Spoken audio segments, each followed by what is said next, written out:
በዚህ ምድር ላይ እግዚአብሔር እድሜ የጨመረልህ ከዓላማ አንጻር ነው። የምትጠበቀው በቃል ስለሆነ ነው። የተነገረብህ ቃሉ በራሱ ይፈጽማል። እግዚአብሔር ከህይወት መልካም ነገር የተሻለ ነገር ሊያወጣ ከፈለገ በዛው መጠን ልክ ትፈጽማለህ። መጀመሪያ ቃል ይመጣልህ፣ በዚያ ቃል ትሰራለህ፣ በዛው ቃል ትወጣለህ። መንፈሳዊ ቤት ለመሆን ተሰራ። የእግዚአብሔር ፕሮግራም ካለብህ በደንብ ትሰራለህ። ከመከራፍ በፊት ቃል ይመጣልሃል። ቃሉ ከመጣ ማለት ነው ቃሉ ይፈጽማል። መከራውን ደግሞ ከዛስ በኋላ ቃሉ ራሱ ምዝዝ አድርጎ ከየትም ግባ ያውጣል። ለመውረስ ማየት ያስፈልጋል።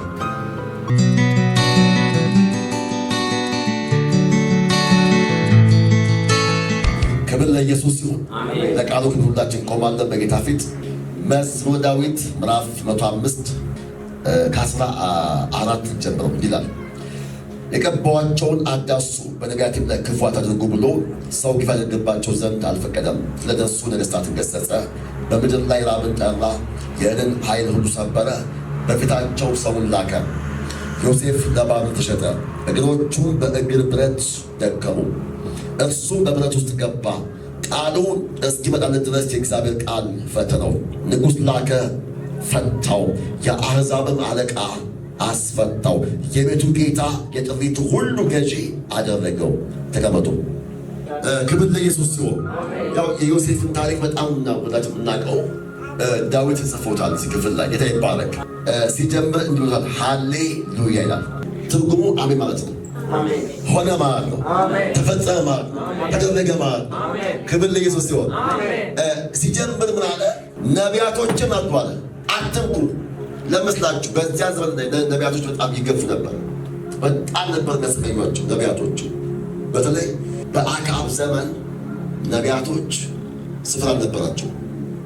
የእግዚአብሔር ነቢያቶች በጣም ይገፉ ነበር። ስፔሻሊ እውነተኛ ነቢያቶች፣ የእግዚአብሔር ሰዎች በጣም ይገፉ ነበር። ነገር ግን ደግሞ የዛች ሴት የኤልዛቤል ደግሞ ነቢያት ነበሩ፣ የሐሰተኛ ነቢያት ነበሩ። ከዚህ ሴት ፍርፋሪ የሚበሉ ምግብ የሚበሉ የሐሰት ትንቢት የሚያመጡ ከእሷ ጨለማ ዓለም ጋር የሚተባበሩ የእሷ ነበሩ። ከእሷ ጋር የሚተባበሩ ሰዎች ምንም ውጊያ ሰልፍ የለባቸው። ሰልፍ ያለው የእግዚአብሔር ነቢይ ከሆንክ፣ አጀንዳ ካለብህ፣ ፕሮግራም ካለብህ፣ እውነተኛ ነቢይ ከሆንክ ትገፋለህ።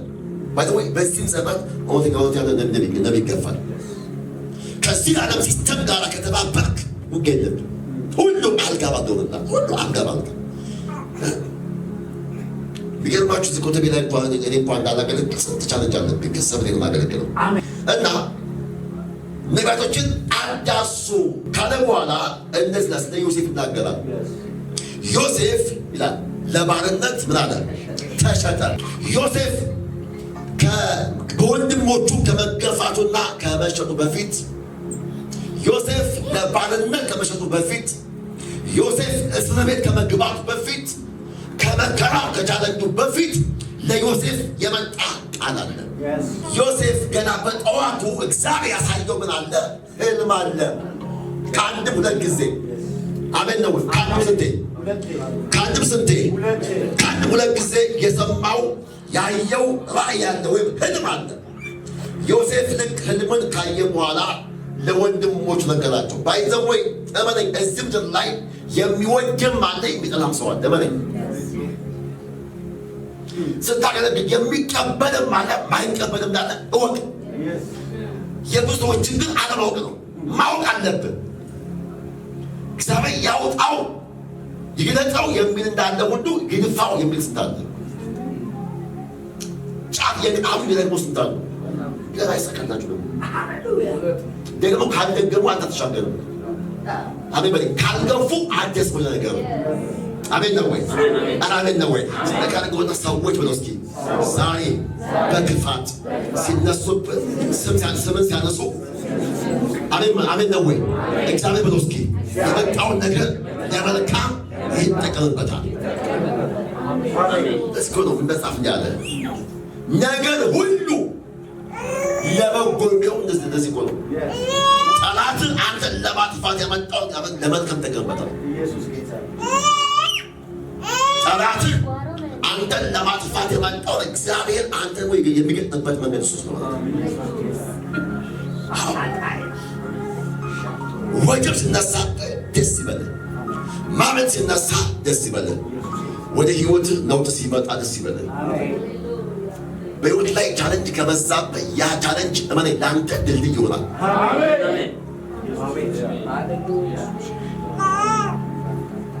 ዮሴፍ ጋር የመጣው መከራ ከመጣበት መከራ በፊት የቀደመ ቃል አለ፣ የሰማው ቃል አለ፣ የመጣ ቃል አለ። ዮሴፍ ባይዘው ወይ የተፈተነው በቃል ነው። በዚህ ምድር ላይ እግዚአብሔር እድሜ የጨመረልህ ከዓላማ አንጻር ነው፣ ከአጀንዳ አንጻር ነው፣ ከፕሮግራም አንጻር ነው። የምትጠበቀው በቃል ስለሆነ የተነገረብህ ቃል ቃሉ በራሱ ይፈትናል። እግዚአብሔር ከህይወት መልካም ነገር የተሻለ ነገር ሊያወጣ ከፈለገ በዛው መጠን ልክ ትፈትናለህ። ምናልባት በህይወቴ ላይ መከራ ለምን በዛብኝ?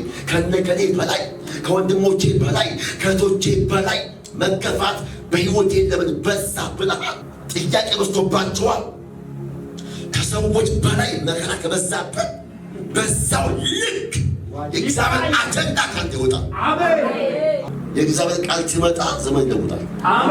ከተቀበልከው ከሰማኸው አሜን በል ኢየሱስ።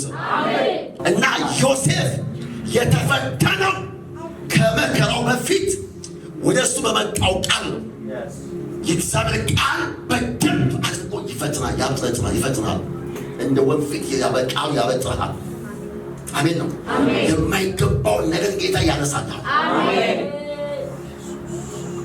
እግዚአብሔር ዝም ብሎ አይቀባም። እግዚአብሔር ዝም ብሎ አይቀባም። የሚቀባው የሚገልጥህ የማይገባ ነገር ከሕይወት ላይ በስኪ ያራግፍና ነው። አሜን ነው ወይ? ኢየሱስ ጌታ ነው። ካንተ ጭወት በላይ ካንቺ ልመና ፍላጎት በላይ እግዚአብሔር ያራግፍና ነው። ዮሴፍ ለምን ተሸጣለ? ለባርነት ተሸጠ። እግሮቹም በእግር ብረት ብላሉ ደከሙ። በሕይወት የሳልክበት ጉዳይ አለ? የደከምክበት ነገር አለ ወይ? በሕይወት በጣም ዝለሃል፣ በጣም ደክመሃል፣ በጣም ታክተሃል ወይ? እሱ መንገዱ ነው። መድኃኒት ስትጠው ይከብዳል። መርፌ ስትወጋ እየሳቀ የሚወጋ ሰው እየሳቀ አለ ወይ? ያማል፣ ግን እየቆየ ምን ይሆናል? ፈውስ። አሜን አሜን ነው ወይ? የእግዚአብሔር አጀንዳ ካለብህ እመነኝ በደንብ ትፈተናለህ። በምን የምትፈተነው? ከመከራው በፊት በሰማው ቃል በመጣልህ በእግዚአብሔር ቃል ቃሉ ራሱ ይፈትናል። ለምን? ለቃሉ የሚመጥን ህይወት እስክገኝበት ድረስ።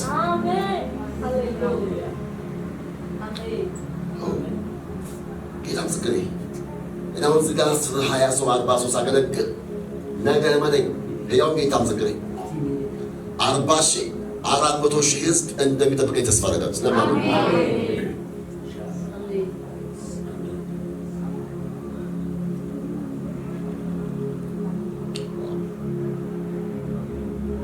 እግዚአብሔር በሕይወት ላይ በጣም አስደናቂ ነገር ሊገል ከፈለገ እመነኝ በደንብ ይሰራል።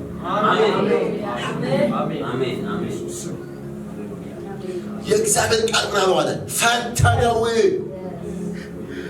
ነገር ወደ እግዚአብሔር ቃል ነው። እስኪ ይፈትናል ቃሉ ብለው እስኪ ከአንተ ህይወት የሚመጥንን ነገር እስከገኝብህ ድረስ እንደ ወንፊት ያበጥረሃል።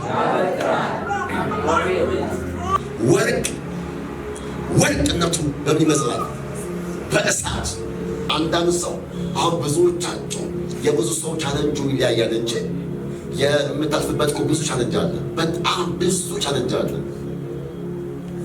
እግዚአብሔር ግን ባልገባ መንገድ እግዚአብሔር ግን አንተን እየሰራ ነው ያለው፣ እያበጃጀ ነው ያለው። አልገባም እንጂ እግዚአብሔር እኮ እያሰማመረ ነው ያለው። ሃሌሉያ። እሳት ያንን ብለ ጤና ያንን እዛ ውስጥ እግዚአብሔር ለጊዜው ይተዋል። ድንገት ይተውና እንተፈጓለን። እንድጠፋ እንድትሞትበት ፈልገዋለሁ። የተሻለ ነገር ከአንተ ጋር ወጣ ፈልገው። የእግዚአብሔር ቃል ፈተነው። እግሮቹ በእግር ብረት ውስጥ ገቡ፣ ደከሙ አለ። መጀመሪያ ቃል ይመጣና በዚያ ቃል ትሰራለህ፣ በዛው ቃል ትወጣለህ። ከመከራ በፊት ይመጣል ቃል ይመጣል። ከቃል በኋላ መከራ አለ። ቃሉ ራሱ በደንብ ይሰራል። ከዚያስ በቃል ትወጣለህ። ቃል ካልመጣ ትወጣ መለኝ። ለምን የሆነ ሰንበጋ ይመጣል? ቃል ካልመጣልህ አትወጣም። ቃል ሲመጣ ትወጣለህ።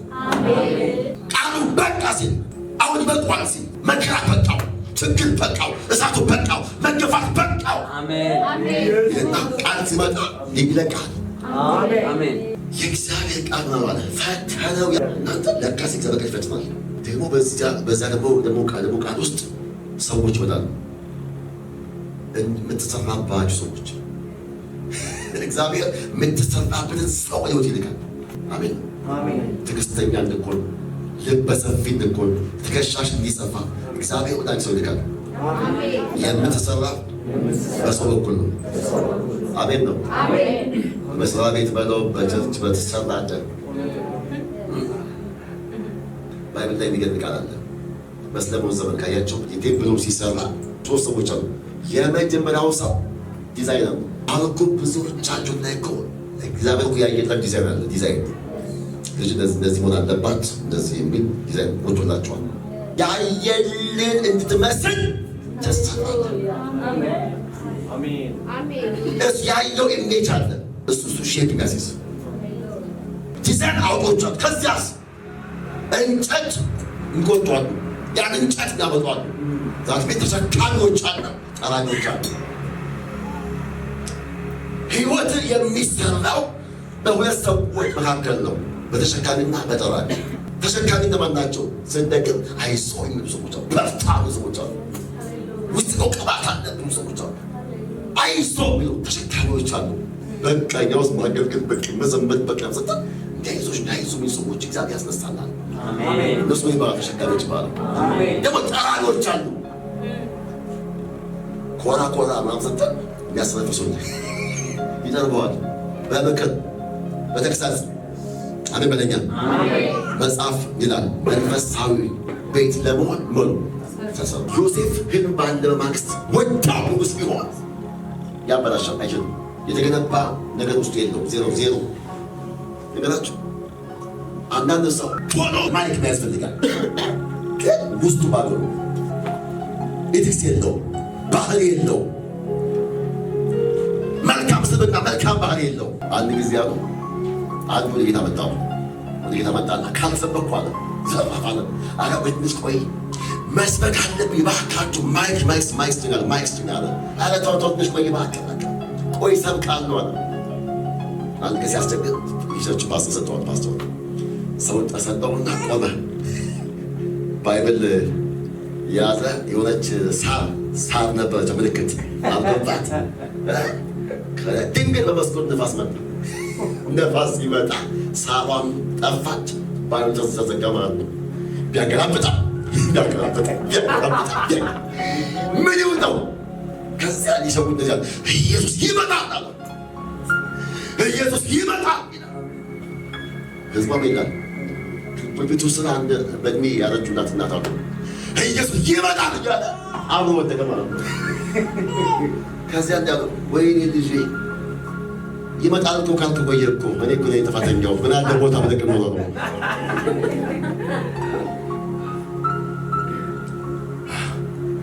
ዮሴፍ እግዚአብሔር 13 14 ዓመት ሙሉ አብሮት እያለቀ ህልምን አልፈጸመም። ለምን? ለዚያ ላየው ህልም የሚመጥን ነገር ውስጡ እስኪ ድረስ ይጠብቁ ነበር። እግዚአብሔር ነጋግሮና ዛሬ ብለው እስኪ እግዚአብሔር እየጠበቀን ያለው ተዘጋጅ፣ ተነሳ፣ ጸልይ፣ ቃል አንብብ። የእግዚአብሔር ፕሮግራም ካለብህ በደንብ ትሰራለህ። ቃሉ ብትጠጥላቆ ይፈትናል። አረ መከራ በዛ በወይኔ ምናምን ቃሉ ይፈትናል። መንገዱ ነው።